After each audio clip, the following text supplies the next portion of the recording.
Good evening, Buckeye fans. Welcome back to another edition of the Ohio State of Mind podcast. I'm one of your hosts, Michael Chen. On the other side of your screen is Joshua Keatley. Both of us are writers at USA Today College Wires, the Buckeyes Wire website. And, we're cranking out content on a daily basis, so make sure you go and read our stuff over there. It is Wednesday, July 17th, 2024.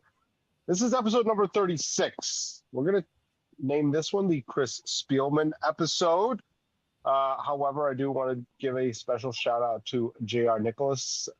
I know JR. JR runs the Boom 7-on-7 team here in Illinois. And that's one of the better programs across the country. Carnell Tate played for Boom. Caleb Brown, prior to obviously, the Buckeye who transferred to Iowa, was having some DUI issues, unfortunately, for Caleb. Yeah, Caleb was on the Boom roster as well. So, that tells you the kind of talent that they're pumping in on a very regular basis. There's plenty of guys that have played in that program. On top of that, have played in college and then have gone on to the NFL. So, yes, it is one of the best. Not South Florida Express style. They're not that good, but they're pretty damn good though. They're one of the better programs across the country, and I just wanted to give JR a little shout out because that's my guy. That's awesome, man. That's always cool to be able to connect with someone who wore the scarlet and gray and see what they're doing. I know that you and I talk to guys on the regular that have that experience, and it's always cool getting their insight and seeing what they're doing today, how they're staying connected with football. Even if he was a walk-on, he was on the field when there's 100,000 people staring down. So that's pretty cool. That's quite the accomplishment. 36 is quite the number, though. You and I talked about this before the show. The list goes on of historic Buckeyes that wore that great number. Galen Cisco, for baseball fans, he was a captain for the Ohio State football team in the 50s, 1957. He was more famous, though, for being a head coach in Major League Baseball. So that's a little fun fact for you hardcore Buckeye fans out there. And obviously there's three linebackers that, are decorated all across the record books that wore 36. Marcus Merrick, who I don't know if he's still the school record holder with career tackles, but he was up there for a very long time. Sure. Doesn't quite get the recognition he deserves because he went to the USFL instead of the NFL. Right. Tom Cousineau, who was the number one pick in the NFL draft and spurred the NFL to go to the CFL because he did not want to play for the Buffalo Bills, came back to the NFL, played for the Cleveland Browns, but number one pick. Was he the first Ohio State guy to be the number one pick in the draft? I'm not sure. Because I think it goes him, Big Daddy, and then Orlando Pace. But we'll have to Google that. And then Chris Spielman, obviously, Michael. That was kind of the second place if you were going to go. Everybody remembers Chris Spielman. Another guy that was both a legend in college and in the pros. I mean, there's some other guys that stick out. You being the recruiting expert, I'm sure you are familiar with Sean Penny, who was a running back from. I don't remember where he was from. Do you remember where he was from? He was I don't. He would have been a 5-star before 5 stars, though, right? Right. Yeah, and he, was okay. Who else? I'm looking at Brian Roll. Everybody remembers Brian Roll. Yep. I marked him down and then I scratched him off. Yep. Fantastic linebacker. Another fantastic linebacker. Yeah, man. Yes. He was great. He was great. Yep. Probably would have been better served off as a safety, but he did his job very well. Well, I think he was too slow to play safety. I think when he got drafted to the Eagles, they tried to. Well, he probably could have done that in the pros, or in college. But I think when the Eagles tried to move him to safety, it was no bueno. I could be wrong. I could see that he wasn't the fastest of fleet, but he had great instincts, though. Yes. Yeah. Well, fantastic player. Player. Very nice guy. Yeah. Talked to him numerous times. Very nice guy. And of course, another super popular number 36, Kayvon Pope. Mm-hmm. Who would go down as an infamy as the guy who quit in the middle of a game. Oh yeah, I remember. You know what? I could not. I was watching, and all. Obviously, when you watch a game, you're on Twitter to see what people are talking about and how the Buckeyes are doing, of course. And in the middle of a game, it's like unheard of. crazy. In Antonio Brown type of shit. I was there. No double birds, though. No double birds. No, I was there when it happened. I was up in the press box, and I saw on the left side. Letterman, 11 Warriors. Those guys were kind of the first on it on the right side. Sure. And I sit next to like the newspaper beat, and those guys were kind of getting up and talking and rambling. And then some of the radio guys came over to me and said, "Dude, who is that? Who is that?" And I look over, because unless you're looking over there, because the football at the time, the ball is on the field, towards the middle of the field. And I'm like, "Oh man, that's Kayvon Pope. He's acting like an asshole." Right. But an even funnier story is prior to that year, I try to do my articles where I predict like the all Big Ten teams. And I try to be unique with it. And you guys will see this here. And Mike, you're probably familiar with this. Well, we talk about it all the time. I try to be a little bit out of the box with my rankings and all-star teams and try to pick guys up that are, underdogs that could explode. Sure. Kayvon Pope was always a very explosive athlete, under-recruited guy, very athletic dude who saw time a lot. Was a guy they sprinkled in there. We heard a lot of hype about. So I had him on my all Big Ten list heading into the season, and that was just. And actually, Phil stopped me. He's like, "Dude, Kayvon Pope is not going to play." Of course, he replaced. Of course, he replaced Kayvon Pope with Taraja Mitchell, who also did not play. So it's not, it wasn't much of an upgrade. But that's my Kayvon Pope story. Yeah, good story. I like that. It's solid. You just don't see that. Usually, emotions run crazy on a football field, which is fairly normal, right? Like, yes, you have to get up. And, it's probably frustrating on a guy's end where he sees other guys, especially during practice throughout the week. And you're like, I'm better than this guy. I should be playing. And then game time comes and, you just got to not getting your number called and you get frustrated and, you're just like, well, I'm just out of here. And I don't, from what I remember as well, I don't, when Pope transferred out, I really don't think he played anywhere else. I don't remember. Did he? He did, and I think he got over 100 tackles. He went to Tennessee State.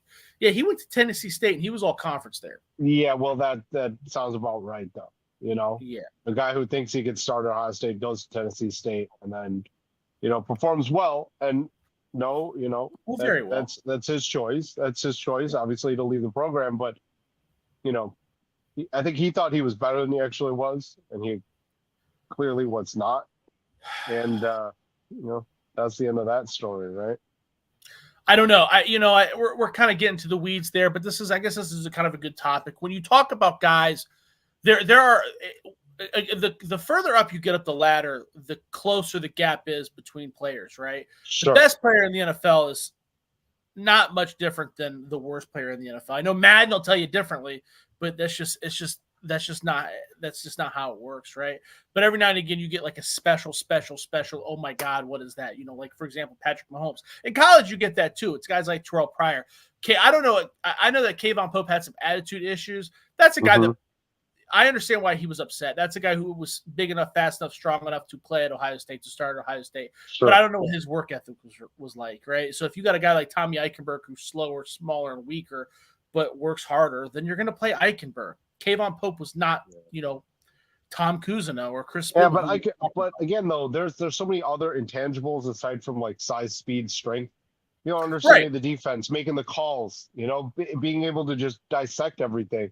Right. And I think that's where Pope struggled, honestly. I don't think he really picked up the defense as fast as, one would expect. And, a guy like Eichenberg, who's not the biggest, not the most athletic, but understood where he needed to be, understood his role, understood that, if there's a certain shift on the offense that, his coverage changes. And that is just as important as all the physical attributes. And I think that's what Pope was missing. Well, and I agree 100%, and that's exactly what I was saying. But if you're him, it's really hard to self-reflect and see that you're not working as hard as that guy. But it's really easy to see who's bigger, faster, and stronger, right? Of course. So if you're him, you could get frustrated. But I'm never going to knock a guy who transfers out and finds success. He went to Tennessee State. I understand that that's an FCS or an FBS program, FCS program, very comparable to shit where I played. But he had success there. That's still not easy. There's a lot of guys like Tate Martell who transfer and don't find success at all, right? One of the biggest transfer success stories is probably Dallas Gant, who went to Toledo and was very, very successful. And now he's in the NFL, was drafted in the UFL, and he's probably going to make a career out of playing football. And he transferred to what some would consider a lower level football school. So I'm never going to bash a guy who doesn't transfer to, who doesn't take the Joe Burrow route. Right. Most of your guys that transfer from Ohio State are going to go to the lower level. Another one of the larger success stories that a lot of people aren't even aware of is Mike Ferre. Mike Ferre was a walk-on at Ohio State wide receiver, transferred out to Northern Iowa, tore up their record book, went on to have a very long career in the NFL. I think he's one of the only players in the last 25 years to play and start both sides of the football for the Detroit Lions and Cleveland Browns. Someone double check me on that, but so I'm never going to hate on a guy for that. But I agree with you. That was a guy who was probably he probably did not have the mental capacity to ever grow into a role at Ohio State. Right. Yeah. But solid physical attributes though. Let's say yes. That. I mean, that's what got him the Ohio State scholarship in the first place, right? That's right. That's right. And that's something that it's hard to really, especially in recruiting, it's hard to judge that because coaches don't know how you are in a huddle until you're in a huddle with them, and coaches don't know how much study you're actually doing in high school. Like a high school coach could be like, hey, Ryan Day, my guy's studying the playbook every day, and he knows the ins and outs of everything and all that. He could say that, and I'm sure they will, even if they're not doing it, because they want their kids to get that opportunity at that next level. So, that's something that I think it's an unknown in recruiting. You just don't know how those guys will translate over. A lot of those coaches too. A good high school coach isn't going to exaggerate, right? A good high school coach is going to try to make sure that relationship is strong. Look, I don't disagree. I don't disagree with that. But I think there are coaches that will. 100%, 100%, 100%. I understand that 100%. But I do think it's more common that high school coaches just don't know, dude. I mean, I talk to a lot of high school coaches all the time, and I don't want to say any names, but if they see a guy that is, if you're coaching at a school and you have a guy that is good enough to get a scholarship at Ohio University and play for the Bobcats, and that's the only kid you ever seen good enough to get a scholarship, you think that kid is God. Right? So it's really hard to talk to that high school coach about what he has because he doesn't know, right? And it's not the high school coach. It'd be like talking to you and I, right? If you ask me how this person's study habits are, I can't tell you that. I don't understand the X's and O's to that level to be able to tell you if that guy if that guy has the mental capacity to do that, right? Sure. You know what I mean? Because I know that if you're coaching Pee Wee football, middle school football, high school football, a lot of it, put your best athlete out there, let them do what they do. See ball, hit ball, right? I think that's what makes it hard to scout linebackers at the high school level too. In my opinion, one of the hardest things to scout is defensive linemen because most of them dominate the guys that Ohio State are recruiting just because they're so much bigger, they're so much stronger, they're so much faster. I was watching highlight tapes of Eric Mensa, or I was watching game tape of Eric Mensa, and it's like that kid's a 3-star recruit, but he just dominating, mauling everybody. Yeah, so it's a hard thing to judge. He's from one of the Carolinas, right? I thought he's from Virginia. Right? I know he's from one of the not football hotbed schools over there. And he's big, and he's bigger, and he's faster, and he's strong. He takes on 3 blocks, and he's still bigger than all 3 of the guys he put together. Right. So it's very hard to judge. He's going against guys who aren't even going to sniff being a walk-on at a D3 program, And most of them are, right? And I think at linebacker, it's just as hard because you're seeing guys that are if you're that good at linebacker and at the high school level, you don't have to be good at doing anything but being faster than that. You can be a late reactor and just be faster than that guy. Yeah. Right. And you saw that, you can see that. You see that in college a lot too, because Darren Lee struggled. That's why Darren Lee, well, it's not the only reason, but that's a big reason why Darren Lee was a bust in the NFL, is because he was so fast that he didn't need to know where he was able to wait until the play moved and then he went. And he was so fast, he was able to catch up. And some guys just, aren't fast enough to do that. So it's hard. It's one of the beautiful things about football, really. Yeah, no, I definitely agree with that. All right, let's get into what we're going to chat about today. We're going to rank our top 5 Big Ten quarterbacks. But before we get into that, Josh, tell me about how your week has been. Okay, so I want to just say I'm kind of upset with you for not getting the game because you're one of the main reasons why I decided to pre-order the game. Today, I got a call from GameStop today. My copy is in. I just haven't had a chance to get it. We've been talking about this game nonstop on this podcast. Friends have been reaching out to me. Listeners have been reaching out to me. The 3 consistent listeners we have been reaching out to me. When are we going to play? When are we going to play? When are we going to play? You've been talking about it. I was like, okay, no, I'm not going to be irresponsible with my cash. We got a kid on the way. I'm going to buy the game on Friday like a normal person. Well, then someone reaches out to me and said, hey, you have Game Pass. You have EA Play. You get a discount. So you could go buy this for the same price as this. Little birdie's chirping in my ear, dude. Next thing I know, Monday, Justine goes to work. I take out the dogs. I'm staring at the Xbox. I buy the goddamn pre-order. So I get it. Monday, she comes home. She dominates the TV. I get to play 0 minutes of it. 0. Okay. Yesterday's Tuesday. Servers are down all day. Really? So I was able to play offline, just kind of, to dabble around, check it out. So I played like 2 or 3 games, but it's just not as fun as diving into your dynasty. I did pick my dynasty team. I'm the Arkansas State Red Wolves. Oh. So very one star, but they're fun. Butch who's down there? Butch Jones? I have no idea. Boy, whatever.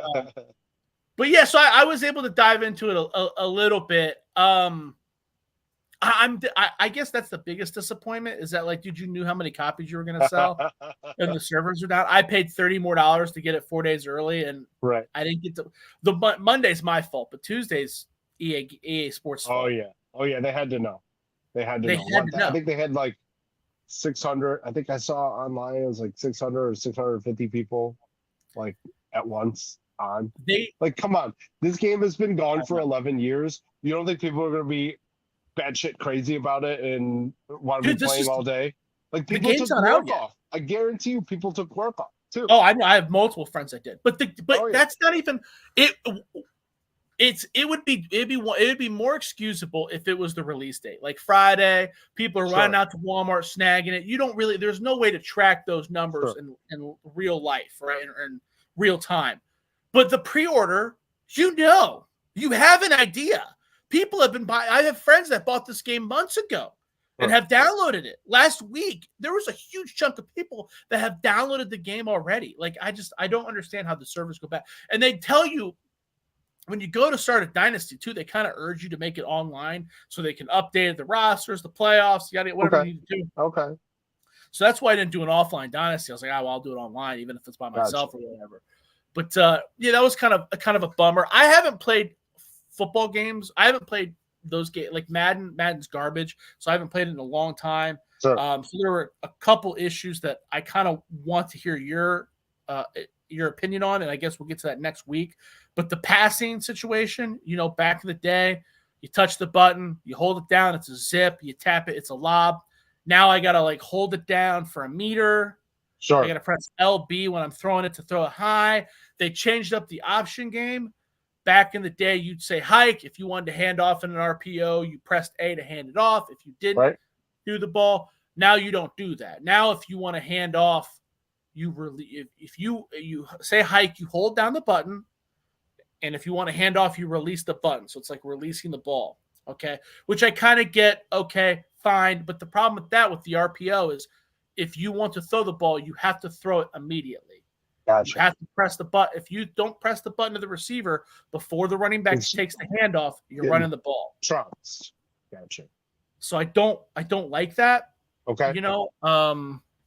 Everything else is pretty cool. The graphics are really good as far as the players go. The gameplay goes. The players are not as robotic as they used to be. The fans are still dead in the eyes, which is fine.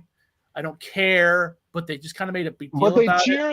But they cheer, though. There's dynamic fans. That's what they call them, dynamic fans. Yeah, I don't know why they did that. I don't care that the fans look like shit, but they went on and on about the fans. And then the Ohio State band looks like shit, dude. I don't care what anybody says.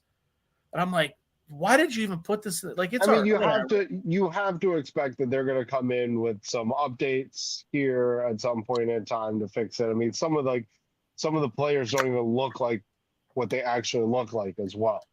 You Right. know, And like I some of don't think yeah, that that's going away. like I think that Deuce, was it Deuce Robinson from USC?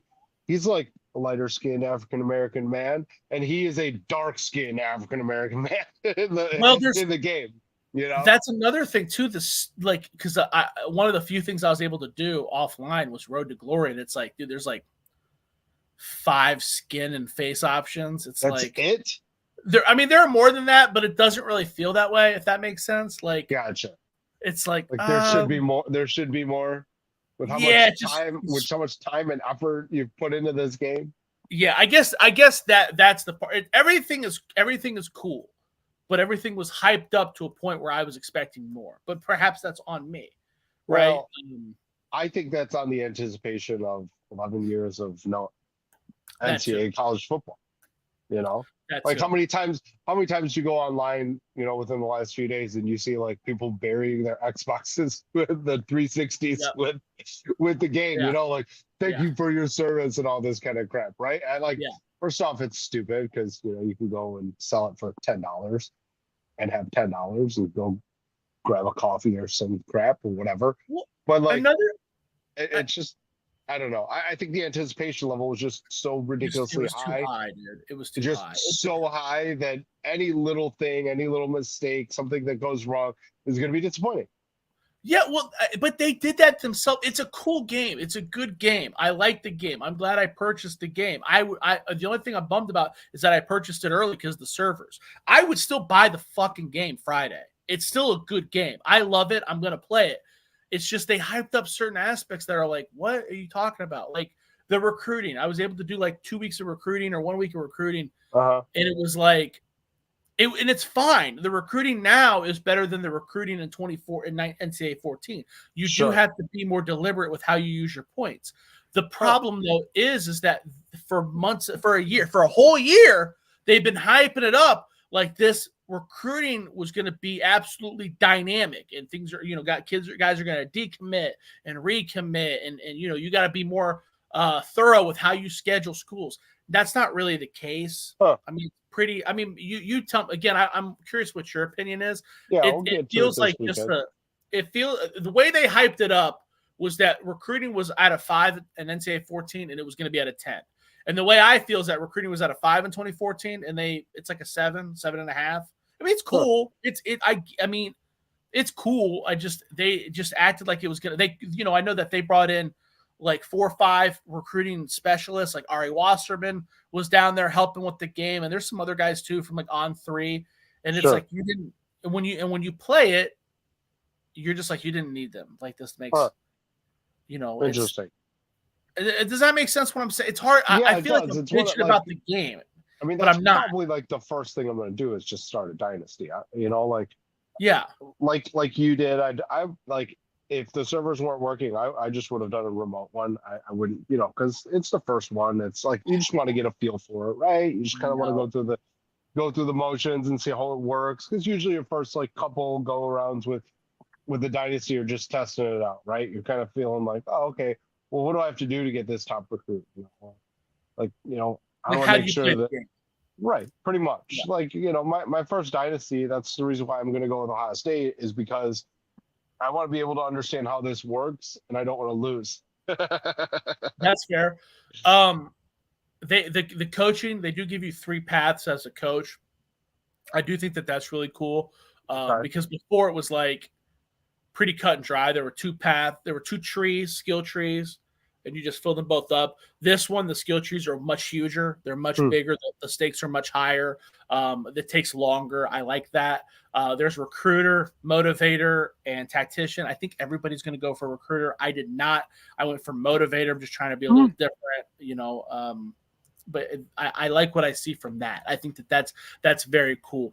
Also, when you're the head coach, you can fire and hire coordinators, which is very cool. They also, as a coordinator, they give you the option to play the full game. I'm not doing that, but just to call the plays. Yeah, but that is kind of cool because there would be situations where I would be like, in NCAA 14, you didn't have that option. Right. You just got your. Oh, there's Chris. He paused college football 25 for this. How's it going? Just Chris, how do you like the game? I was just bitching about the servers. Have not been able to play. I've played maybe 2 full games so far, even though I bought it Monday. Tell me what your experience is. I was bitching about. I think it's a very good game. To summarize what we already talked about, to catch you up, Chris, it's a very good game. I feel like they overhyped it. I feel like the recruiting is not as quote unquote dynamic as they said it was going to be. I feel like the Ohio State band kind of looks like shit, and I feel like the fans, as much as they hyped up that, it kind of looks like shit as well. But the game is cool. I also don't like the new passing system, and I don't like the option system. But I also haven't played Madden in a long time either, so that might be how it is. Other than cut, injected straight. Yeah. Do you like it that much? Interesting. I think I'm not like it that much too. Ultimate Team does blow, by the way. Presentation was overhyped. Yeah. Of course it was. Do you like the option, the way the option goes, where you have to you can't, as soon as you let it off, it hands off? Why are you running option plays? I always run option plays. It's college football, baby. I'm not running option plays. Nope. Run and gun, baby. Run and gun. Dude, I'm always running those option plays. I love run and gun. Linebackers and shit. I like single back. What I like 31, 22. Give me a little tight end so he could steal off the edge. I can bounce outside. Although I heard defense is ridiculously impossible. Is that correct? I didn't think so. I noticed more goofy issues with offense, but maybe I haven't played defense enough because I'm the offensive coordinator of my little dynasty. Chris likes the option for the whole button to keep the ball. Okay, what about RPOs though? RPO passing takes quickness and a little. Okay. All right. I think Chris is better. Chris, do you play Madden? Like, are you a gamer, dude? Defense is tough. I'm playing an All-American. All-American. Yeah, okay. That's not what I'm going to jump right into. I think Chris is better at the game than me. I'll probably jump into the second, not the freshman or whatever, the varsity. I'll start with that and then work my way up. Can I be honest with you here? Yeah. We're in the same space, right? I tried to play on varsity and I was getting just demolished. Really? But I was trying to run the option. Okay. Yeah, but I couldn't figure it out. So that's when I moved it down to freshman to try to learn the buttons. Gotcha. And I have not gone back. No, I haven't touched it. And I have not gone back. Oh, wow. Chris, you're just better at games than me, man. You're just better at games than me. But yeah, that was my my summary of college football 25. I would like to see them. If you're asking me, hey Josh, what else do you want? Mm-hmm. So I haven't played a full season yet, so I haven't seen the 2 things come to mind. The transfer portal, I noticed that from what I've seen, that the players are already in the game. Like they transfer from Cal to Ohio State, from here to there. They're all like that. I think it would be cool if they added like mystery transfers. Like you'd see like Jared Verse from Albany or Brosmer from New Hampshire, where it's like, oh, this guy came from, Cam Ward. This guy's from Incarnate Word. Is he good? He's a 4-star transfer. You know what I mean? Like, I think that'd be kind of cool, like a mystery transfer there. But, and I also would like to see them bring back historic teams too. I understand that might be a bigger pain in the ass because you got to pay the NFL alumni or whatever. But I think that now that we have jumped this hurdle, let's jump the next hurdle and get the 2015 Ohio State team in here and shit like that. I think that'd be kind of cool. But sure. So I'd be cool with that. I'd be cool with that. Now, I'm very curious what you say next week. Yeah, no, I'll definitely have some takes on it. I do want to talk real quick before we move on. All right. So we talked, was it last week, realigning the depth charts, not some players and formation sets, frustrating. Yeah, so Chris mentions here for the listeners, you can realign the depth charts, but not sub players and formation sets. Frustrating. Give me Heisman all time teams and mascots back. Yeah, I don't really give a shit about mascots. I know I saw a lot of people they're bringing it back. They're bringing it back. I don't have a lot. It's fun playing with the Stanford Cardinal though. I've talked to a couple people that are closer ties than but I don't know if they're tight. I don't be completely mature for me to say that, but they're pretty much guaranteeing that mascot mode's going to be back. I guess there's like petitions out and stuff. But yeah, Chris, there wasn't a lot of fluidity with the way the play thing came out. You could move guys around and stuff. A lot of that play call screen is reserved for a video or the looking into the huddle or whatever. Whatever though, I guess like I don't really care that much. It's I usually set my depth chart and rock and roll, so it's not a big deal, especially in places like Arkansas State. Not subbing a whole lot, but yeah, I mean, like I said, it's a good game. I'm glad I bought it. I don't know if I would have bought it Monday. Sure, understandable. Yeah, I'll get it. It's also weird how they decided to replace JT Tuimoloau and Josh Simmons. Like with who? They're just fake guys, right, Chris? Isn't they just added like fake guys? Okay, I think so Simmons opted out, huh? Apparently he's not in the game. I think Zen McCoskey's the starting left tackle, but I think that there's a fake guy in JTT's place. Yeah, I don't really know why they did that.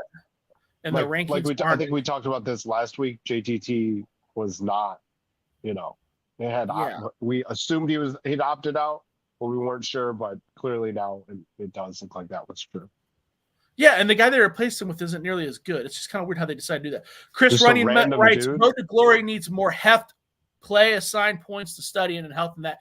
Dude, yeah, I agree with that too. Road to Glory is it's not improved at all. It's the same. The only thing that I do like is that before you had to grind through your high school, and I know everybody loves it. I didn't like that. There was no announcers, there was no logos. Just give me my rating and let's rock and roll.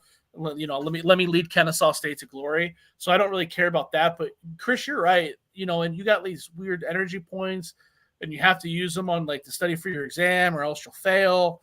The NIL thing is not super dynamic, and they, you get texts throughout the week, but you can't really control what's going on. The competitions when you're starting are kind of wonky. It's not really explained super well. So I'm kind of with you, Chris. The Road to Glory is cool. It's just not. There you go. JTT's replacement is Tyler Bourne. Thank you, Chris. Interesting. I don't Tyler know. Bourne, the Bourne identity, the Tyler Bourne identity. All right, cool. Love it. They also wouldn't let me name my Road to Glory player, Dirk Diggler. It said it was against. I don't know why that the film classic Boogie Nights is being banned, but there we are. So I had to go with the Jack Mehoff. Like that's not like for some reason that. Yeah. My girlfriend loves it too. She loves seeing Jack Mehoff. Yeah, I'm sure she does. Tyler Bourne, the Bourne identity, 6'6", 260. Yeah. All right, so real quick, I want to go over. We talked last week about the Ohio State quarterback depth chart, where we thought their rankings would be. So obviously, the game is out now. Will Howard 85, Devin Brown 80, Julian Sayin 80, Aaron Nolan 75, Lincoln Keatholt 73. Yeah, you nailed that. What do we think? Yeah, I think I mean, it doesn't matter what I think. You nailed it. Those were pretty much your predictions right on the spot. I think Keatholt is getting shit on. It's probably not fun for him to load up the game. No, again, you got one game where he was a mid-level recruit. He wasn't like he was a 4-star, but he wasn't he was a 4-star, but he wasn't a high. That's a high-level 4-star. When you go to the All-American game, kids opt out. They don't go. Kids want to enroll early. Bro, I don't know. Yeah, he threw Gatorade 2 touchdowns in the game, but he's the USA High School Gatorade Player of the Year, nationally, because he won state titles in football, basketball, and baseball. That's pretty damn good. It's pretty good. Yeah, dude. He's a pretty good athlete. We'll put it that way. But what we saw from him in the Cotton Bowl against Missouri, I think dictated a lot of what his ranking is. Well, clearly, I mean, you're clearly right. I don't know how to explain it. I disagree with what you're saying, but you're clearly right. Does that make sense? Like I disagree with. I don't think that his rating in the video game reflects what he is on the field. I still think that there's an opportunity for him to beat out those guys. Will he? I don't think he will either. I don't think he will either. But I think that the competition is much closer than the video game would illustrate. If that makes sense. I think towards the middle of the season, you're going to see Julian Sand getting a lot of those second team scrub reps. I think you're right. I think you're right. And we're pretty much looking at Ryan Day prepping him to take over the job next year. And I think you're right. I think you're right. I would bet on that as well. But I don't think that. I just feel like it's closer than. I think that there are other factors there. I think that we're not thinking about the transfer potential. We're not thinking about the play style. We're not thinking about still Sands younger. There's just some other factors, and the video game can't trap all that. I understand that. No. So I agree with everything you're saying. I think you're right. I just think that there are other variables that lead to comp. I mean, he's no one's going to play with Keenholz in the video game. No, right? That's how shitty. I can see people dropping Sand in there right away and letting him go. That's what I'm saying. But Keenholz is so shitty, no one's going to play with him, and that's not.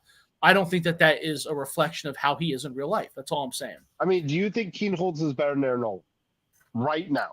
Would I start Keenholz over Aaron Nolan? Yeah. I don't know if I would. That's fine. I mean, there's no answer. There's no right answer, right? I know. We don't know. No, right. But we do know that one guy has beauty's in the eye of the beholder, of course. And we do know that one guy has college football starting experience, and the other guy doesn't. And the other guy is.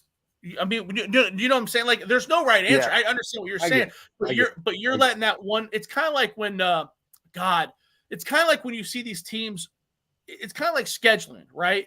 Oh, this Kansas State lost to Oklahoma, so they're bad. Okay, yeah, but Oklahoma State's undefeated because they played Holy Cross, UTSA, right. And the Temple, Temple of the Dog, right? No. You know what I mean? It's like, does that mean that just because that guy's got a better record, right? Aaron Nolan doesn't have anything to stain his resume. Sure. No, I don't. I don't disagree with you. Aaron Nolan is probably going to be a better quarterback. I just don't think that that's fair to hold Keenholz's one play against him that harshly, if you will. Yeah. Well, I mean, he showed that he clearly wasn't it. So I'm not surprised where his ranking is. You said you think it shows he's clearly not it. Yeah, I don't think he's. So you're ready to give up on him after one game? I don't think he's the dude. I think a guy who's been in the program for a year, understands how everything works, knows the offense. He couldn't go in there and make checks. And yes, granted, the offensive line looked. Those are all things that are the coach's fault. Everything you named is the coach's fault. He doesn't go out there and look slow. You don't think that the coaches are trying to prep him and get him ready and all that stuff? I wholeheartedly think they do. I don't think that they're just like, oh, so you think that starter, we're not gonna get you reps and go over stuff with you and anything like that. I don't think that's the case. So there's two options. There's two options here. Well, I guess there's three. Okay, based off of what you're telling me, Keenholz either physically can't play at Ohio State, which again is Ryan Day's fault because he recruited him, sure. Or he's too stupid to play at Ohio State, which again is Ryan Day's fault because he's recruited him. Or the third option is that Ryan Day did not prepare him at all, just like he shouldn't have benched Carson Hinsman. So you could pick whichever option you want, but either way, it leads down the same road, right? I guess. Because remember, I know what you're going to say too, but I want to remind you before you answer that Tristan Gebbia, who's been in college for 7 years and started in two different college football programs, was on the bench as well. So even if this guy was so stupid that he needed to be in a remedial class, he shouldn't be in college, can't do addition, Tristan Gebbia should have played, right? Because that's a guy that can at least start. He started at Big Ten school. Yeah, so I think at that point in time, I don't know. I think maybe Ryan Day was like, all right, I'm just going to give you the reps, see what you can do with them. So that's still Ryan Day's fault, though, right? You see what I'm saying? I'm not saying you're wrong. Lincoln Keenholz could suck. I'm not saying you're wrong, but I'm saying that the blame goes to Ryan Day. If a guy sucks, it's still this guy's fault, right? Yeah. It's not the NFL where the GM drafts a guy. He barely got any first team reps heading into the game. Whose fault is that? Well, yeah, obviously it's Ryan Day's fault. That I cannot disagree with. But I think, sometimes talent overcomes preparation. And I agree with that's that. and that situation, it really didn't. He didn't like say hypothetically that Devin Brown would have transferred out, and Will Howard doesn't come in. Would you start? Who would you start with the two freshmen and Keatley? Right now? Yeah. Well, I mean, based off what we saw at spring, probably Julian Sane, but that, I don't think I think that Lincoln Kienholz would have a fair shot. I don't think that the gap would be so large. I think we're looking at it. We're talking about Big Ten quarterbacks today. I think that it would be a similar gap between Miller Moss and Jordan Maeva, right? Where both guys, Sure. I'd probably lean Julian Sane because I get caught up in the recruiting hype too. You're talking to a guy that wanted to bench C.J. Stroud for Quinn Ewers for a period, so I get caught up in it too. Right. So obviously saying, but that doesn't mean the answer is right. All I'm saying is that, and I'm not saying you're wrong. If that's what you believe, like, hey. I agree with you. I agree with you that talent should oftentimes talent will overcome that. Sure. Right? That's basically the Mac Brown Bible, right? Talent Vince Young will overcome this. Jamal Charles will overcome this. Colt McCoy will overcome this. I mean, Urban said it great. If a pup's gonna bite, he's gonna bite. If a dog's gonna bite, he's gonna bite as a pup. Was that Cooper? I'm sorry. Yeah. If a dog's gonna bite, he's gonna. Or if a dog's gonna bite, he's gonna bite as a puppy. Yeah. Or whatever to say. Yeah. But and I agree with that 100%. So if that's what it takes, sure. I don't think that is that. I don't think that's indicative of him being good. I think that might be more indicative of him being a star, right, or him being the next Terrell Pryor or Justin Fields, right? I don't even know that. I mean, even good. I think we would have taken average in that Cotton Bowl, right? Because average wins that game. I don't know. I think that depends on how you look at it, right? Because a lot of the offensive line, he gave up 14 the offensive line was so bad that it was hard. I'm not saying you're wrong. I'm just saying there's a lot of variables. Did enough. I mean, in this day and age in college football, you should be scoring what? The Buckeyes scored 3, right? It's 14-3. But how much of that is on Kienholz and how much of that is on the offensive line? I think it's a combination of things. But at the end of the day, he still didn't rise above what was presented to him, make the plays, put his team in position to win.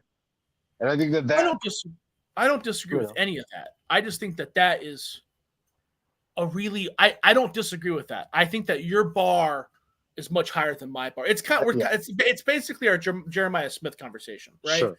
I can't remember what the stats we laid out were, but you have this vision of 40 receptions, 600 yards. Was that it? More. I think it's closer to 800. About 7 touchdowns. You said how? Chris, you listen to the show every week. What was the stat line? You said 40 receptions, 800 yards. It's something like that. Whatever you said 40 receptions. If he gets less than 40 receptions, 800 yards, it's going to be a disappointment. And I disagree with that. And you're allowed to have that opinion. I just think that bar is super high. I don't hold that bar for guys that are that young. I have that bar for dudes that have been in the program for 3 years and haven't done shit. But I get what you're saying. I'm not saying you're wrong. I just think that there's some variables there. Yeah. No, I You're talking about a kid that was recruited by everywhere, too. Right. Yeah. I mean, he was recruited by Washington, and that guy's at Alabama now. And then rumor has it that he reached out to him to try to get him to come to Alabama. He's good. He can sling the bitch. Yeah. But I get what you're saying. I'm not sold on yet. Need to see more. He's still young too. He's got time. That's fine. He's got time. I'm just saying, as of right now, if we're looking at the 2 freshmen and him, I'm picking Sane as my starter if that was the case. And I agree with that. I would pick Sane too. But again, I just don't think that it wouldn't be by a landslide. It would be a lot based off of my bias as the recruiting hype, because I like the shiny new thing. Yeah, I mean, we all like the shiny new thing, right? Right, and that's some of the problem. Yeah, I wouldn't disagree with that. All right, we're about 45 minutes in. Let's get to our top quarterbacks in the Big Ten. Josh, how do you want to go about this? Do you want to go 5-1? No. Or do you want to just start at the top? Let's start at the top to see if we match. Because and I want to be so I wanted to keep this as vague as possible when I texted you, because I wanted to see where you'd go with this. Right? Okay. There's a couple different ways we could go with these rankings. Sure. and I don't want to pigeonhole you. And I'm not going to. So my rankings, again, I tried to think outside the box. I tried to think it 6 months in the future. Who are the guys that we're going to say, God damn, that guy was good. That guy was good. Hey, this guy's all conference. But there's a couple different ways you could go. Hey, who's going to be most statistically successful? Who's going to be the higher draft pick? All shit like that. So that's how I kind of thought of it. 6 months from now, who exceeded the expectations? Who helped their team? Who was borderline all conference, if not all conference? So where are you at? How did you rank these guys? I ranked them just based purely off of skill. Whoever, like the skill levels where they are, the guys that I think that are gonna, even if they don't translate into, college numbers, I think they'll translate over into the NFL, if so be it. So that's kind of how I looked at it. I did knock some guys. I actually ranked 7. I had 2 that just missed the cut, and mainly they missed the cut because of experience. So that's interesting. Yeah. So I did write a list of. I wrote a list of 10 just in case. Oh, okay. So we'll go over we'll stretch out a little bit then. Yeah. All right. So at the top, I got Dylan Gabriel. What do you got? I figured you'd have Dylan Gabriel. I had Dylan Gabriel as my 6th guy. I'll let you tell me why. Tell me why Dylan Gabriel's your number 1 guy first. Dylan Gabriel's my number 1 guy, mainly due to experience. He's been there. He understands how to win. He's gone. This is a 3rd program. He's going to a team that's got tons of talent. Out wide, running back, very good offensive line. I think he's set up for a ton of success this year. And it's not surprising, for him to be, viewed as one of the top quarterbacks in the country. I don't disagree with anything you're saying. He walks into a great situation. Oregon has probably the best wide receiver core in the Big Ten. Dan Lanning is a genius at this point. That's who I want to replace Ryan Day. He steps into a situation, an offense that's very quarterback friendly too. Right, the reason why I have him 6th and not number 1 is a couple of reasons. There's 2 big reasons that stick out. One, and I got a lot of heat on this on a podcast I was on last week in the YouTube comments, but I stand by it. I've spoken to some people that follow Oklahoma football, and when Dylan Gabriel left, there was the attitude was very much, because the hype is so strong for Jackson Arnold. Now, again, we talked about everybody liking the shiny toy. So that there's some bias there, right? Everybody likes the shiny new toy. But with that said, I don't think that I don't want to put the guy number 1 where they're having the same attitudes that we had about Common Core. It's not good. Not I understand. I get that. I wholeheartedly get it. Second thing I don't like about Dylan Gabriel is that he's replacing Bo Nix. I don't think he's as good as Bo Nix. Okay. Right. So in my rankings, I try to hey, is this guy better than the last guy? Is he going to elevate the offense? I don't think Dylan Gabriel is going to elevate the offense, but I do think there's a chance that Oregon's going to be better than they were last year, just because, they got Evan Stewart, Tez Johnson. There's a lot going on there. Jordan James. But I think Dylan Gabriel's probably going to be more of a facility. Dylan Gabriel's going to be more the Cardale Jones of the offense. He's their Will Howard. Yeah, I think so. I got Will Howard higher on my list. My number 1 guy, Drew Aller. Okay. From Penn State. Now this is, and I'm aware of how this sounds. Drew Aller had a shitty year last year. He's on my top 5. He's on my top 5, but he's not that high. Clearly. Where's his number? We'll get there. So Drew Aller, to me, they're bringing in a new offensive coordinator, Koalinki from from Kansas, and we saw what he did in Kansas with Jaden Daniels and Jason Bean. Sure. The backup. We saw what he did with the backup. Drew Aller is big. He's strong. He's athletic.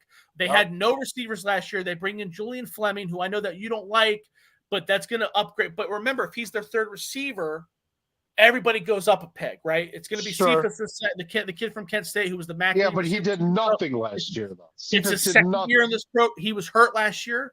It's the second year of the office. Tyler Warren, there's a lot of hype. They're talking about utilizing the tight end a lot more this year, and Tyler Warren is a fringe, early round tight end draft pick, going to be competing with Colson Loveland for that mark. Drew Aller, there's no question that Drew Aller has all the physical ability to be a 1st-round NFL quarterback. He was a former 5-star recruit. That is not even a question with Drew Aller. We know he has tons of potential. Exactly. Thank you, Chris. Aller has a ton of potential. Right. Of course. Question is, can he unlock it? And I believe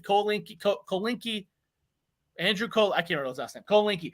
I believe he can unlock it. So that's my number one quarterback. I think 4 months from now, we're going to be going, God damn, Drew Aller is good. Okay. And that was a miss by Ryan Day, if that's the case, right? Yeah, I think we're going to see a very Joe Burrow-esque. What? This guy was ready to be in the 4th round. Now he's a first rounder. You know what I mean? There's always one. I think he's the guy. Interesting. All right. Who do you got? Since I went first with my one, who do you got number 2? Miller Moss from Southern Cal. He threw for over 350 yards, like 6 touchdowns in their bowl game. There's one shiny moment. My understanding is that the teammates like him better than they like Caleb Williams. That's what I heard as well. Yeah, I understand that Lincoln Riley likes him. I understand he's a very composed, confident individual. And this is an offense that's going to put up a lot of mad stats. You know, I gotta focus that in my rankings, right? He's going to put up a lot of all caliber stats there, or all American stats there. So yeah, he's my number 2 guy. You know, as long as he's the starter, there's some question there. Huh. Interesting. I did not realize there was questions about him being a starter because I also have Miller Moss as my 2nd quarterback. I think this one is due to recruiting pedigree. You know, Miller was a very highly That's to Chris's point. This would be it. Although Miller Moss would be. Although you know he was the coach, you know, for Caleb Williams at Oklahoma as well when he was a freshman. So, and he did, you know, with Spencer Rattler also before him. So he does have somewhat of Spencer Rattler a success. No, but I don't think Rattler got worse as he continued his collegiate career. Because I think, you know, last year he played pretty darn well. No, he didn't get worse. He was just right. Yeah, he was just average. He was good. He was good. He wasn't what he was hyped up to be. That's for damn sure. And he's absolute he was jerk. Average. He's his season last year was no different than Kyle McCord's, really. Right. And he's an absolute jerk, which, you know, if you watch QB1, he's like he's horrible to his he's horrible to his teammates. Like I would never have wanted to play with that dude. Like, no way. Exactly. Thank you. Certified choke. I agreed there, Chris. 100%. You know, so we agree on Miller Moss. We agree on Miller Moss. All right. Since you went first on the number 2 quarterback, we will get to our number 3. I got Will Howard. I think this was pretty easy. He is. I kind of figured once you had Moss at 2, I thought we were going to agree at 3. Yeah. I was like, in my mind, I was like, I think 2 and 3 are going to be exactly the same. So. Yep. I mean, we know what you're getting with Will Howard. You're getting a seasoned veteran who's going to be a distributor, very similar to Dylan Gabriel in that sense. I just feel like he's finally an offense where it's going to cater a little bit more to his strengths, especially throwing the ball. You know, at Kansas State, what kind of wide receivers do they have? You know, they got average at best dudes, and he's walking into a situation where you're probably looking at minimum 2 first-rounders, potential of 4 first-rounders that he's going to throw the ball to this year. I'm very excited for what, you know, Will Howard can do. I think he's a dark horse Heisman candidate as well. And especially if he's scoring 12 to 15 touchdowns on the ground, he's probably throwing for 35. He's going to count for 50 touchdowns on the season. Yeah, that's Heisman style right there. So, I feel like that's extremely within his capabilities as well. I don't think he's going to throw for a ton of yardage. You know, he's not going to crack 4,000, 5,000 yards, but 3,500 yards and 35 touchdowns. Yeah, I mean, I totally agree with you, Chris. I think that the running aspect is something that the Ohio State offense has missed since Justin Fields left. Obviously, C.J. Stroud, his game-isms. Obviously, C.J. Stroud wasn't much of a runner, although he showed towards the end against Georgia, and then obviously in the NFL that he can do it. Maybe Ryan Day instructed him not to, but thank you for adding that because I was about to. Yeah, right. Go on my certified rant. Yeah, and we know what Kyle McCord was. He's a drop back guy who wasn't really moving his feet. And I think Ryan Day wanted a guy who's going to be a little bit more agile in the pocket, be able to move, and then when crap hits the fan, he's going to be able to take off and gain 4 to 5 yards on a couple of broken plays, and everything. So I think that Will Howard is right up there with the top quarterbacks in the Big Ten, and like I said, I think he's a Heisman dark horse.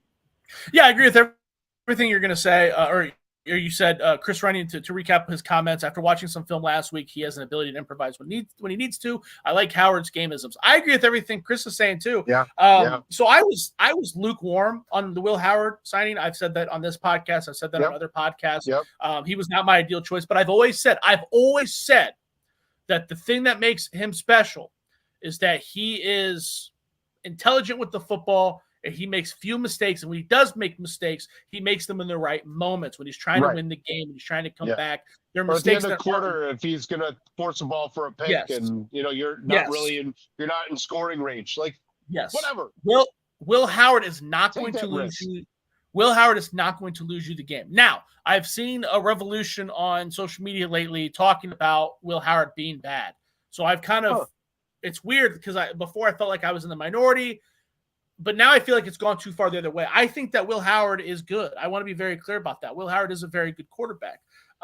Again, I always get a little hesitant when the person leaves the school and the school is happy, right? I know they're very excited about Avery Johnson there, and rightfully so. He's a fun player, but he's a fun player. Will Howard has a very, very high floor. Like you said, that floor is, he's going to be second in basically every passing category in the Big Ten if everything goes to plan. If he has an average season, he's going to be top 2 or 3 in every Big Ten passing category.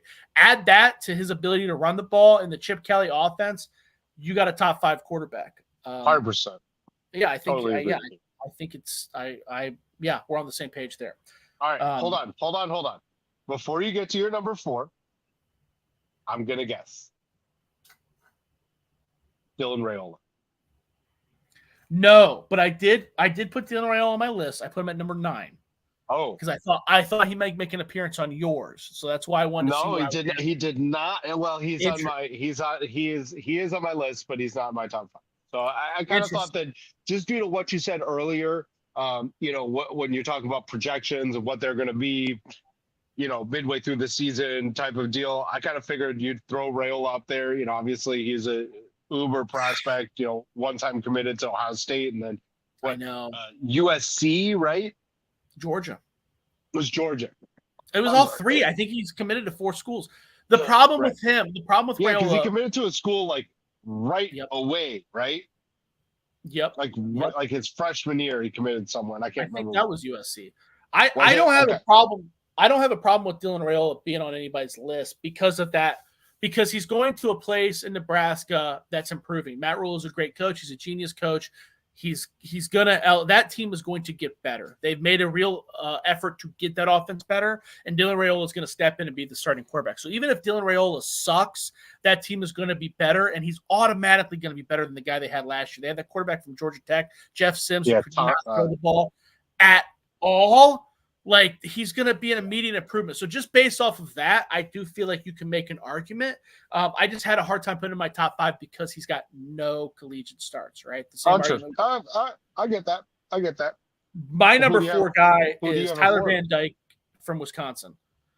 This is a guy who was getting first-round hype last year, heading into the season from Miami. I don't believe Mario Cristobal is a great game manager. I think that Mario Cristobal, and we kind of know this with Justin Herbert, he thrives best with the quarterback that goes off script. He can't handle a quarterback that works within the script. Tyler Van Dyke is a great quarterback when you tell him what the rules are, when you tell him what the script is.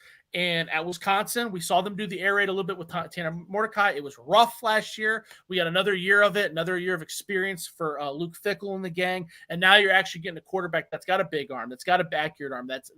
Tanner Mordecai didn't have those things. Tanner Mordecai was a distributor. Sure. He reminds me of one of those old Mike Leach quarterbacks that just kind of dipped and dot all the way down. Right. Tyler Van Dyke doesn't do that. Tyler Van Dyke can sling that bitch. So if he's healthy, if he can regain that 2023 form again or a 2022 form again, watch out. I think that's a guy that could creep up draft board. So that's my number 4 player because again, he elevates that offense, and he's good. I get it. I actually didn't have him on my list. I only ranked 7, but if I were to go stretch it out to 10, he'd definitely be on that top 10. But I'm just not buying the hype, I guess, with him. I think that he's capable, but he hasn't really shown enough. So, that's one of the main reasons why I didn't put him on my list. Well, he sucked last year. Right. Got exactly. That's fair. Saying. Yeah. That's what I'm saying. Like, he just doesn't have that resume that you'd want for a guy right up there. And I know that, obviously Miller Moss doesn't either, but Miller Moss never sucked though. I see what you're saying with Tyler Van Dyke. I can't sit here and ignore last year. Last year was not good. Not good. So that's why I didn't I thought about him, but ultimately I didn't add him in there. My 4, I got Drew Aller.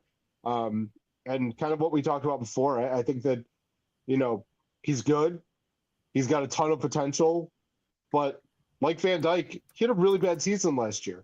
I mean, not bad, but when it came to big game moments, he just, against Michigan, against Ohio State, he just didn't show up. He didn't play very well. And he's got to get over that hump. He needs a top 25 win under his belt. That's not, a lower run, team that's going to be bounced out of the rankings after Penn State plays them the next week. They really, I mean, he is. I'm actually not surprised that he snuck out.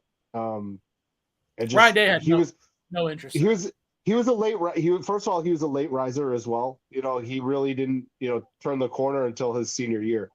Everybody in Ohio Penn State, this guy was Penn State. But Penn State offered him early, though, and that's part of it. Yeah. Penn State was on him in his sophomore season. And then, between he really made huge strides between his junior and senior season. Bro, maybe in the national spotlight, but everybody in Ohio knew this guy could sling. I mean, obviously I'm not in Ohio, so But I think that's part of the issue when we talk about recruiting under the Ryan Day era. And it's not this, I'm not going to blame Ryan Day for. I think a lot of times they play this patty cake game where they don't offer kids from Ohio. Ohio State, every school does this. They send out a lot of offers that they don't mean. For anybody that doesn't know how recruiting works, every school sends out a million offers, okay? And then not a million, but they send out a shit ton of offers. A lot. But they only mean 13 of them, right? Whatever. There's a lot of offers they sent out. It's kind of like, hey, here's an offer for you. Only if we don't get those 7 guys we want. You know what I mean? Come visit, come to camp type of thing. Yeah, right. That's how Cardale Jones landed up at Ohio State, is because it was the 5 guys that they wanted said no.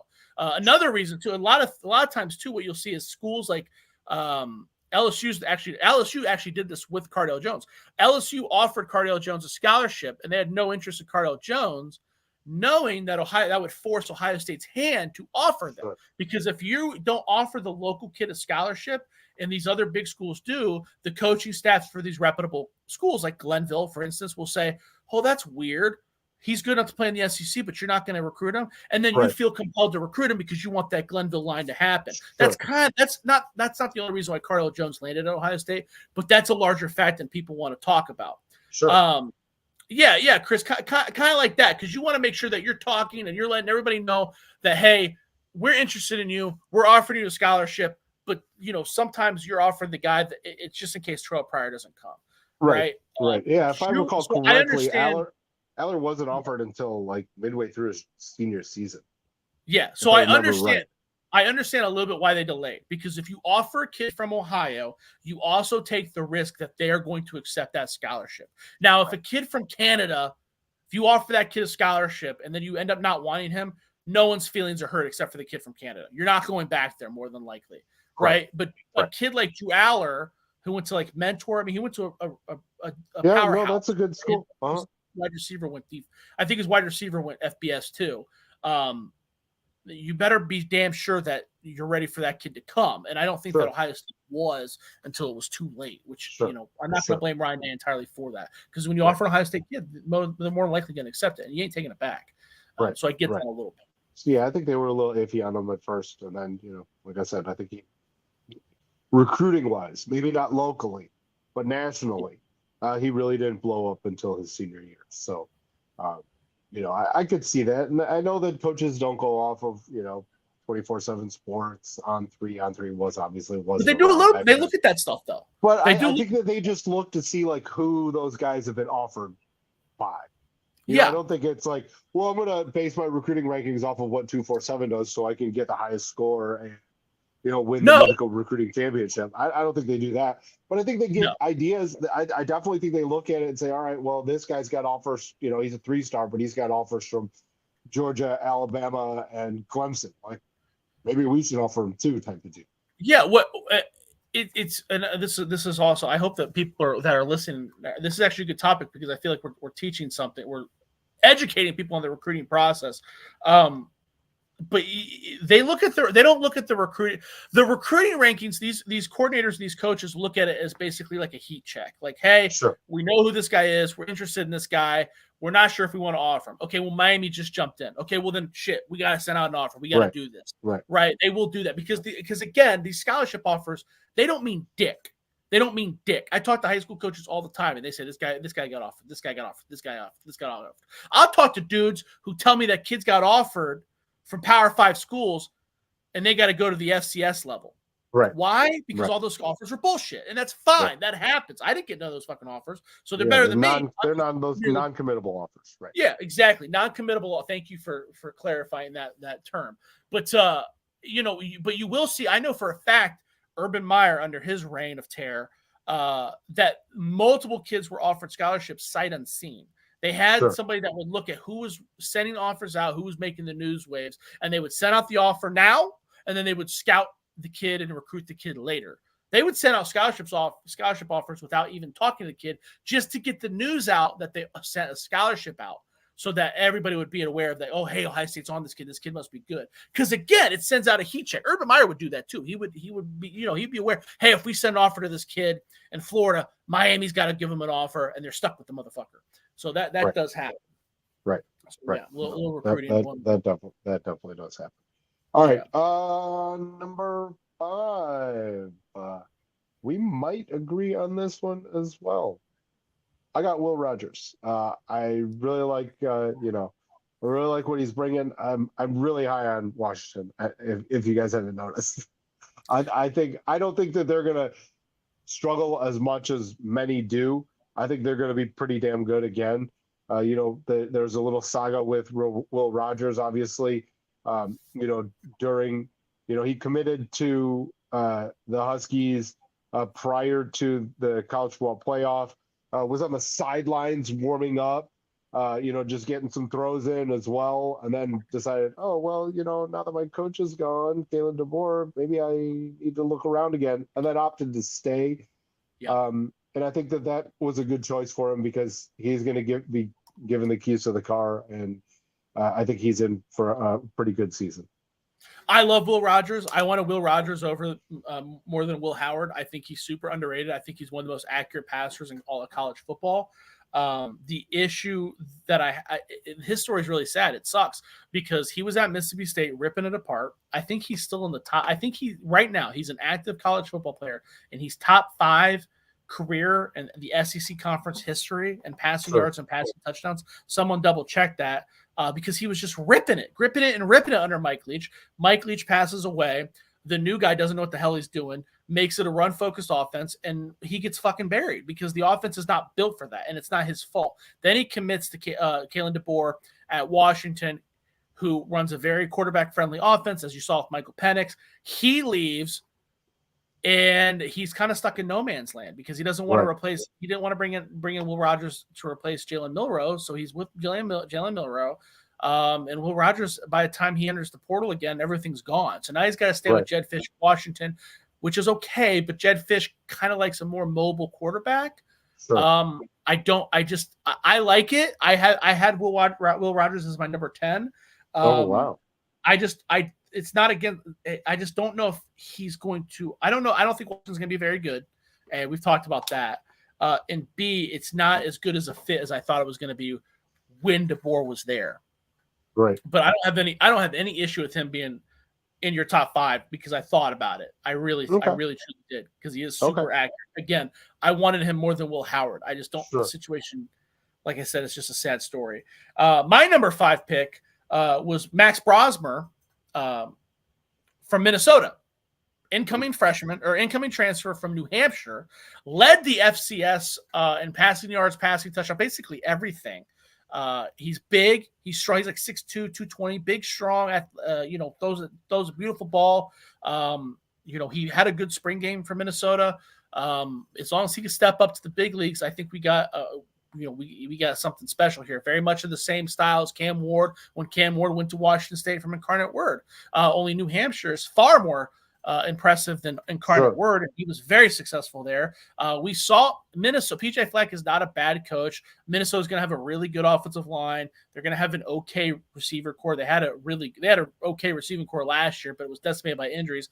And Malik Kalikimaka, or whatever his name was just not the Greek kid that was rumored to be a future first-round pick, did not check any boxes at all. I think he's at Rutgers now, but this kid does. I never really fell into the Greek kid, never fell in love with him, but this kid can sling the bitch. So I'm looking forward to seeing what he can do at Minnesota. That's interesting. I don't know enough about him. Obviously, I'm a bit surprised that he made your top 5. But I just, for me, there have been multiple success stories of FCS guys coming up to play Power 5 and playing well. I just don't know if Minnesota is the right situation for him to do that. Because you're talking about other school, like the other schools. You're talking about bigger schools, better schools, obviously. And I feel like he's not quite at that level that the other ones were who made those transitions. So I don't know. He's just not a guy that I even thought of. So who do you have 6 through 10? Sure. So Dylan Gabriel, I did include Jaden Maiava because I think that Miller Moss is going to start, but Maiava had an excellent spring game and he was fun to watch at UNLV. I could see, Lincoln Riley. I don't want to say he's on the hot seat, but last year was disappointing. So if things start and the year before that, they choked in the Big 12 championship game. Or, I'm sorry, the Pac-12 championship game for a college ball playoff berth. So. Yeah, so I could see him panicking and putting in the kid from unit. I would say he's even on a hotter seat than Ryan Day. Oh God, no. Well, maybe. Yeah. No way. I would say no. Yeah. No way. Yeah. Oh, you think so? We should definitely put that on a poll. They got to win. They got to win. They're just not. USC hasn't won anything. Can't win a conference. What does Ohio State won? But Lincoln Riley. Under Ryan Day, they won conference championships. They've been to college football playoff multiple seasons. I mean, but Lincoln Riley. But if you count their whole, first of all, that's not fair because Lincoln Riley hasn't been at USC as long as Ohio State. I'll give you that. So if you count their whole, you got to count. But he's had opportunities there to do it. He's had a generational quarterback in Caleb Williams and couldn't win with him. Yeah, but Ryan Day, the same thing with CJ Stroud. Yeah, but Ryan Day also got to the college football playoffs with CJ Stroud, and by accident. That doesn't matter. Who cares? Well, it does if you're a USC fan, because if you're Lincoln Riley and you're about to get fired, you're gonna say, and they bring that up, you're gonna say, "Well, listen, we could have made it, but we got fucked out of the playoffs because Ohio State." Right? Yeah, I guess, but I'm just playing devil's advocate, and he was very successful. All they had to do was win. All they had to do was beat Utah, and they couldn't do it.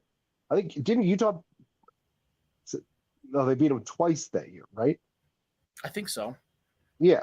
So, all you had to do was just beat one team, at the end of the year when the stakes were there, and you just lay an egg and you don't get it done. So, you're describing Ryan Day's last 3 years. That's what I don't understand. I know that if you look at it, if you just look at Lincoln Riley's resume at USC. Yeah, but he also really didn't do anything in Oklahoma either. That's not true. What did they win in Oklahoma? They were in the conference champion. I know that they were in the conference championship at the very least. but did they make the college football playoffs? I don't think so. Did he not make the? He might not have made the college football playoffs. I don't think so. Ryan Day's got those. He's got all those things. He's got conference championships. He's got college football playoff appearances. He's got all that even before the expanded play.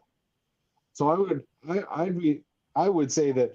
I mean, I think that if you fast forward to what Ryan Day's in year 6 or 7. 6. Right. You fast forward to Lincoln Riley's tenure at USC, and he's continuing to do what he's doing right now, which is not win anything.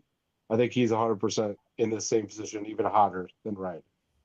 So okay, back up. I'm confused by the scenario. Repeat that.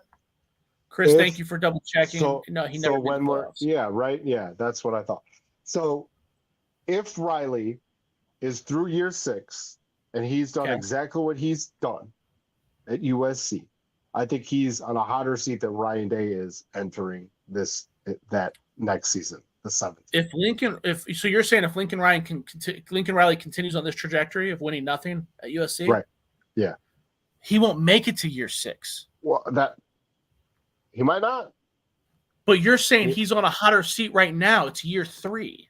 I think. Does that make sense?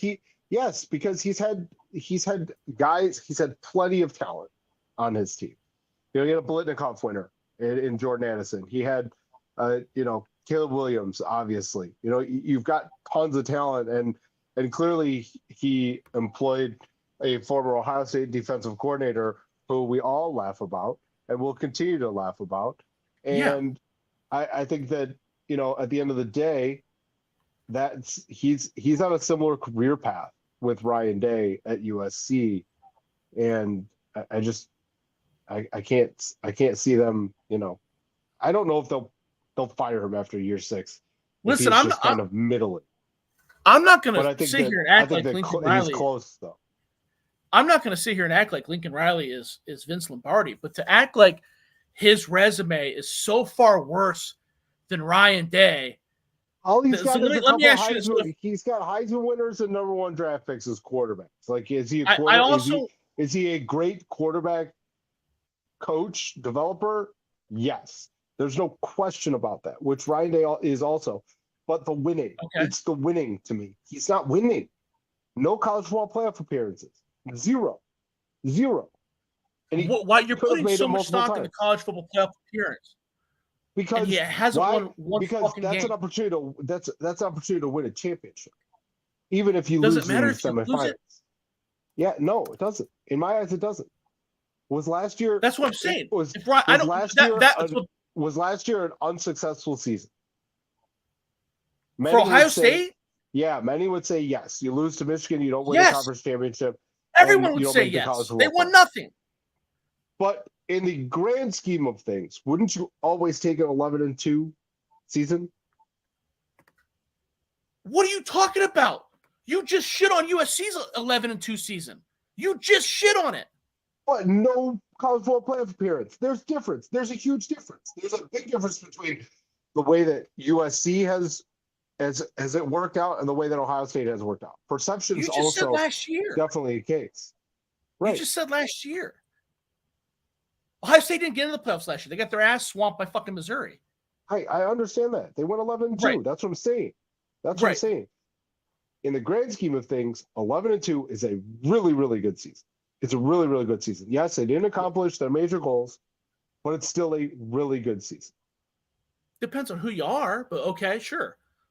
Let's say it is. USC was 11-2. Obviously, the expectations of Ohio State are completely different. That's fine. It's a great 11-2 is a great season. 99% of college football. His USC was 11-2 2 years ago. That's my point, though. And you just shit all over it. But they didn't make the college football playoff. They didn't win their conference. Ohio State didn't last year. Right. But they are still contending for a top spot. As opposed to where was USC really contending for a top spot last year, even with an 11-2 season? No, but I don't know who gets to decide that, right? Because in my eyes, the wins and losses get to decide that. So if you lose against the same fucking team that's keeping you from the championship, who the fuck cares? I don't care if you go undefeated. If you can't win the fucking game. You just said that about Lincoln Riley. Oh, he couldn't beat Utah. He couldn't beat Utah. I 100% agree. That piece of shit sucks. He can't beat Utah. Okay, now let's talk about Ryan Day. Well, that's different. How is that fucking different? Because he's won against Michigan. He's beat them already. Like, these last 3 years obviously have sucked, right? They've been very difficult. But he has beaten them. He's gotten over it. So he did go to the playoffs. Oh, he did. Thank you, Chris. So right. I want to interject. Here, can I tell you the biggest difference? Can I tell you the biggest fucking difference between Lincoln Riley and Ryan Day? Sure. The year before Lincoln Riley got to USC, you know what their fucking record was? 8-5. 4-8. Okay. Do you know what the record was for Ohio State the year before Ryan Day took over? I'm well aware of it. What was it, 11-1? 13-1. 13-1. Do you see the difference there? I get where you're coming from. But I feel like the programs are a different trajectory. I think Ohio State's set up. I mean, is anybody really talking about USC as being a national championship contender? Let me ask you one. Let me answer your question with another question. Is USC better today than they were the day before they hired Lincoln Riley? Today, I don't know. That's tough to say. Again, I want to reiterate, they were 4-8. They are a better program today than they were prior to Lincoln Riley. Okay. Now, is the Ohio State football program a better program today than the day before they hired Ryan Day?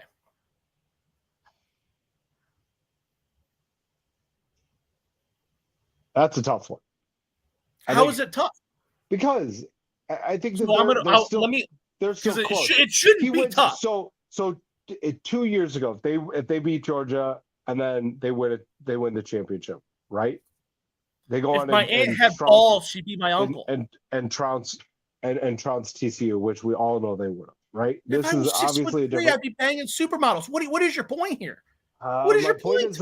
My point is that Ohio State's so much closer than USC is. So much closer. That's not the argument. That is, as a head coach, and I was on a podcast talking to someone else about this. Your job. Here's what makes the Ohio State situation so weird.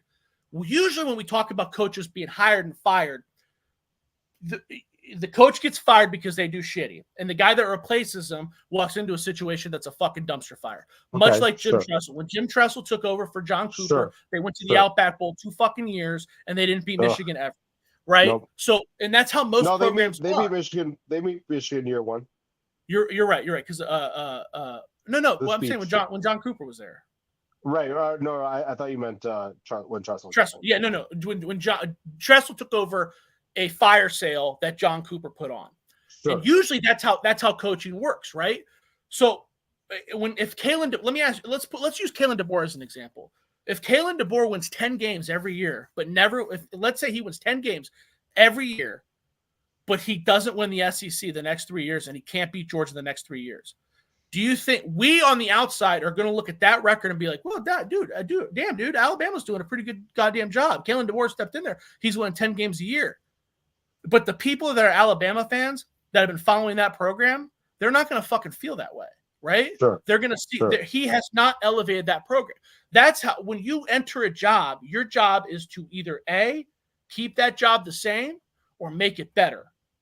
Right? Okay. So we have, on one hand, we have a 4-8 USC team. Right? The very next year, they won 13 games. And the next year, they won 8 games. And we're saying the 8-game season was a failure. That's double. Sure. That's double the wins that they had before he took over the job. On the other hand, we have a team that was 13-1 when he took it over and hadn't lost to Michigan in like 10 years.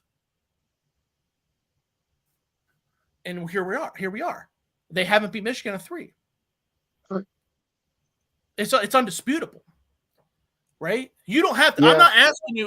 You're misinterpreting my question. I'm not asking you, should Ryan Day get fired? I'm asking you, is the program worse? No, and I would say that yes, the program is worse, but it has to be. But statistically the future, speaking. but I'm also looking at the future as well, and I think that's It definitely is, Chris. No, and I agree with that. 100% is. 50, it's 50-50. What have you done for me? Yeah, no, yeah, it is. It's absolutely what have you done for me lately? That's how coaching works, right? Sure. Just like guys get old for whatever reason, you hit a fucking wall and you can't go any further. I don't know what Ryan Day's wall is. I don't know if Harbaugh came in and raped him in the middle of the night. I don't know. I don't know what happened, but we've hit the wall. So now we have to make a decision. Right. So you could say it's a what have you done for me lately situation because it is, but it's also okay, hey, Urban Meyer's guys have gone. All of his coaches, everything is Ryan Day. Now that everything is Ryan Day's, it's not up to that standard that Urban Meyer and Jim Tressel set. Sure. I wouldn't disagree with that. I mean, the standard is beat Michigan, win the Big Ten, play for a title. That's why John Cooper was fired. Right. You and I both make fun of the John Cooper. You make fun of the John Cooper situation way more than I, and there's not much difference to what's going on here. I think there is, but all right. I mean, how? I get it. I just feel like the trajectory that the program is going on, who they brought in, the changes that Ryan Day has made to make his team better. 2 years ago, he realized that he needed a better defense, so went out and grabbed Jim Knowles. Obviously, year one was not as great as it could be, but year two, this past season, the defense looked elite. The defense will be elite again this year. Offensively, they're not going to be as high-powered as, say, a Justin Fields-led offense. I guess I wouldn't even say high-powered. I'd say like as flashy as a Justin Fields or a C.J. Stroud-led offense, but I still think that the offense will put up plenty of points because the defense will put them in great position to score those points. So I feel like when you're looking at it, USC is almost never in the conversation for a national championship. Pause. Ohio State constantly is. Let me interject there. Okay. I agree with everything you said about Ohio State, right? They are set. I have for everybody listening, I have money on Ohio State to go over 10.5 wins on this very show. And on the college football, on multiple shows within the past month, I have predicted Ohio State will go undefeated. I don't disagree with one goddamn thing you've said, but nothing you've said has actually happened. Right? Nothing you've said has happened. They haven't beaten Michigan. They haven't won the conference. They haven't won the playoffs. Right? It's all, you're using the word trajectory an awful lot. Right? But he has. And as far as USC goes, last year, they were predicted to go to the playoffs. They were predicted to win the Big Pac-12, and they didn't. They fell on their face. But to act like they're never in the conversation is completely disrespectful. It's just not true. They were going to be in the playoffs 2 years ago, and they lost to Utah. They were in the playoffs. They were ranked high enough to be in the playoffs. They lost to Utah in the championship. He won three straight Big Tens to start off his career. I mean, you can't say that he didn't. Did I argue against won that? Anything. No, but Did I argue against that? Again, it goes back to, the what have you done for me lately? And yes, what lately he has definitely underperformed. I will not disagree with that. But I definitely think that. Yeah, and you can bring up his stats from 10 years ago all you want. But, if I take out the trash tonight and I don't take it out for 2 weeks, let's see how well that argument's going to work for Justine. I'm going to take it. Let's do a social experiment. I'm going to take the trash out 3 days in a row. And I'm not going to do it for a week. And I'm going to let you know. Oh boy, how the conversation went. I won't have to let you know because when I log on when I have a black eye, you're going to know it didn't go very well. Oh, Chris has got a comment. Day walked in on a great team. Tressel walked in on a great talent. Handpicked by Cooper. Lincoln Riley has improved the current state of the program. New kids are coming back to USC, but not elite talent. Now is where he makes the money or not. I completely agree. And I want to be very clear. This podcast has made it sound like I want to suck Lincoln Riley off, and I don't. I don't think that Lincoln Riley is, I don't know, God's gift to college football coaching. If it were up to me, I would hire Jamie Chadwell. That's who I would hire, just to put it out there. Okay. I remember last year in December, I was on this podcast and said Kalen DeBoer. Sure. Right. So I'm not, by no means I've never touted Lincoln Riley. Would I take Lincoln Riley over or over Ryan Day? Yeah, sure. Okay, fine. I'll do that. But, I don't know. Sure. There's two peas in a pod. I mean, in the two, let's not forget too, they made the playoffs. We're talking about Ohio. So USC was ranked to get into the playoffs at what? They were 3 or 4. 2 years So they ago. were, and then they lost to Utah, and they got kicked out. Okay, so that's also kind of we're bringing that up, like, oh, we could go to the playoffs, yada yada. Well, Ohio State, remember, they got in the playoffs because they didn't play anybody. They only got in the playoffs because USC blew their wad, right? If USC didn't go to the conference championship game, they would have made it in, right? There has to be I won't disagree. There has to be some context to that playoff that Ryan Day showed up in, because it's not. It's kind of like the Florida State not making it last year. There has to be an asterisk because it's not 100%. It's pretty arguable. What could have went off. He would suck off Chad. Oh yeah, I would definitely suck off Chadwell, Chris. I would suck off. That's a guy who took over a program that had less scholarships than other programs and won like 10 games. Like, less scholarships. Like, that's pretty goddamn crazy. So just to throw that out there, Coastal Carolina. All right. We've hit that hour and a half mark, which I think is probably our longest podcast. So, you think? Yeah. Let's wrap this up, Josh. Anything else you got to say? No, man. You can follow me on Twitter at Josh Keatley 16. Shout out to Dallas Gant, who was drafted by the DC Defenders today in the UFL. Next week, let's do running backs. It was a good top 5 conversation. Let's knock out. Let's do that. That sounds fun. You can follow me on Twitter at Mike F. Chen. Make sure you read all of our content on Buckeyes Wire. And that'll be it for this week. We'll come back to you next week. 9 o'clock, Chris. 9 o'clock. We'll be a little more consistent with the time. So we'll start off 9 o'clock Eastern next week, 8 o'clock Central. Yeah. Last couple weeks, baby. We will be back at our regular time going forward. All right. Have a good one, and go Bucks. Go Bucks.